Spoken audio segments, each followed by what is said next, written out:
大家好，Hello，សួស្តីអ្នកទាំងអស់គ្នា 今天我们来学生词ចឹងថ្ងៃហ្នឹងយើងមករៀនពាក្យថ្មីក៏ដូចជាប្រយោគថ្មីទាំងអស់គ្នាចឹងពាក្យទី1របស់យើងគឺអានថា朋友朋友他是我的好朋友他是我的好朋友他不是我的好朋友他不是我的好朋友ចឹងពាក្យថា朋友គឺយើងបកថាមិត្តភក្តិ他是我的好朋友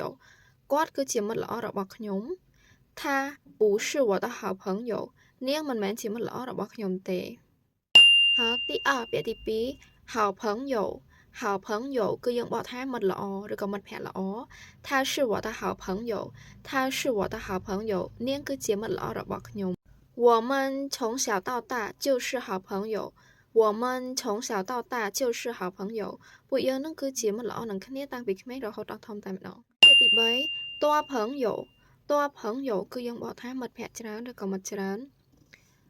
我有很多朋友我有很多朋友ខ្ញុំមានមិត្តភក្តិច្រើន他在学校有多朋友他在学校有多朋友គាត់មានមិត្តភក្តិជាច្រើននៅសាលាទី4ពាក្យទី4老朋友老朋友មិត្តចាស់他是我的老朋友他是我的老朋友គាត់គឺជាមិត្តចាស់របស់ខ្ញុំ我和他是多年的老朋友我和他是多年的老朋友ខ្ញុំនិងគាត់នឹងគឺជាមិត្តចាស់នឹងគ្នាច្រើនឆ្នាំហើយទី5ពាក្យទី5新朋友新朋友មិត្តថ្មី我想认识新朋友我想认识新朋友ខ្ញុំចង់ស្គាល់មិត្តថ្មី他们是我的新朋友他们是我的新朋友我很喜欢他们我很喜欢他们ពួកគាត់គឺជាមិត្តថ្មីរបស់ខ្ញុំពិតជាចូលចិត្តពួកគាត់ណាស់ទី6ពាក្យទី6朋友们朋友们យើងអាចបកថាមិត្តឬក៏មិត្តទាំងអស់គ្នា朋友们我们一起去看电影吧មិត្តឬក៏មិត្តទាំងអស់គ្នាពួកយើងទៅមើលកុនជាមួយគ្នា朋友们祝你们快乐朋友们祝你们快乐មិត្តឬក៏មិត្តទាំងអស់គ្នាជូនពរអ្នករីករាយពាក្យបន្ទាប់知心朋友知心朋友មិត្តជិតស្និទ្ធ他是我妈妈的知心朋友他是我妈妈的知心朋友គាត់នឹងគឺជាមិត្តភក្តិជិតស្និទ្ធរបស់ម៉ែរបស់ខ្ញុំគាត់គឺជាមិត្តជិតស្និទ្ធរបស់ម៉ែខ្ញុំ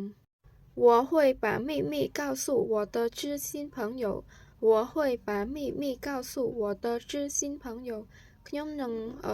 យកអាចកំបាំងឬក៏រឿងសម្ងាត់ហ្នឹងប្រាប់មិត្តភក្តិជិតស្និទ្ធរបស់ខ្ញុំបងប្អូននៅសល់តែ2ពាក្យទៀតណាកុំភ្លេចរងចាំទស្សនាស្ដាប់ដល់ចប់ហើយនឹងកុំភ្លេចរៀនពាក្យថ្មីៗទាំងអស់គ្នាអញ្ចឹងពាក្យបន្ទាប់គឺ友谊友谊គឺយើងបកថាមិត្តភាព我们的友谊很深我们的友谊很深មិត្តភាពរបស់យើងនឹងគឺជ្រៅណាស់មានចម្រិតណាស់友谊是人生中宝贵的财富មិត្តភាពគឺជាទ្រព្យសម្បត្តិដ៏មានតម្លៃនៅក្នុងជីវិត最后一个生词ពាក្យចុងក្រោយ坏朋友坏朋友មិត្តអាក្រក់他是一个坏朋友不值得信任他是一个坏朋友不值得信任គាត់គឺជាមិត្តអាក្រក់ម្នាក់មិនគួរឲ្យជឿទុកចិត្តទេ我不想和坏朋友说话我不想和坏朋友说话ខ្ញុំមិនចង់និយាយជាមួយនឹងមិត្តអាក្រក់ទេ好现在我们的视频到这里了